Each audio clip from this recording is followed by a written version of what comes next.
The city of Gulf Breeze has updated every crosswalk in the city to comply with the new state law on public safety.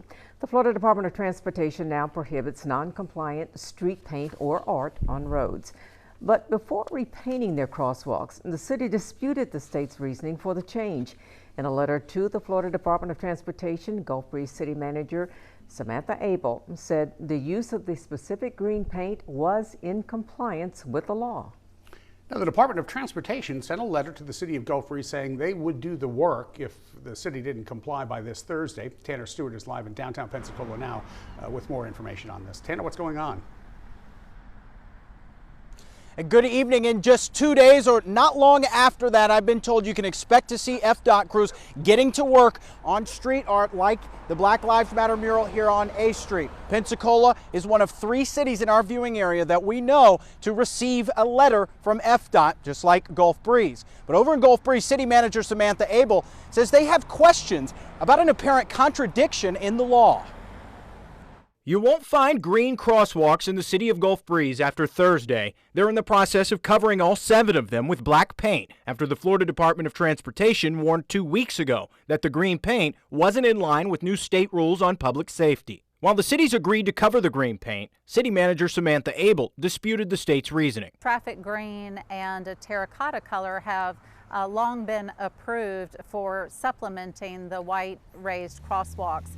And to our reading, that hasn't changed. Abel responded to FDOT's request in a letter on August 25th, stating traffic green is permitted under the Manual on Uniform Traffic Control Devices. Abel says the state's continuing to use green paint for certain projects of their own. What has changed is that the state has said that the traffic green is determined to be no longer safe. But yet at the same time, we're talking to our sister cities and counties, and the Department of Transportation is continuing to use that green paint on state networks. That's where you see that green in Pensacola heading to 110. That's to let the motorists know you're sharing this roadway with bicycles. Abel says there are multiple factors into their decision to do the work proactively. Gulf Breeze has more than $2 million in appropriations hanging in the balance in this year's budget and didn't want to jeopardize that.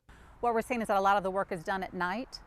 And so for our small community, if we were to be paying for nighttime or holiday hours or such, over Labor Day weekend, that caused us a lot of concern. For the city to do it themselves, correct, was the most cost-efficient way. Correct. The new laws brought changes across the state. Black squares now cover Defuniak Springs' former street mural. And by Thursday, the city of Pensacola will hand the responsibility over to FDOT to remove the Black Lives Matter mural painted 5 years ago on A Street. Samantha Abel says Gulf Breeze isn't the only city to receive this letter, but questions why crosswalks are caught in the crosshairs of the controversy. We definitely think that we had raised crosswalks that just last year received a national award for engineering design that now have been deemed unsafe. It is a uniform color. It's used nationwide. There is no political symbolism of traffic green any more than using hazard yellow. The city of Gulf Breeze says it costs roughly $1,000 per crosswalk to paint over. We've asked the city of Pensacola about this mural and the cost, and they say they don't know since they've handed the project over to FDOT. We're hoping to find that out over the next few days. We've asked FDOT about the cost as well as how exactly they plan to remove this mural. We're waiting to hear back. Reporting live tonight in Pensacola, I'm Tanner Stewart.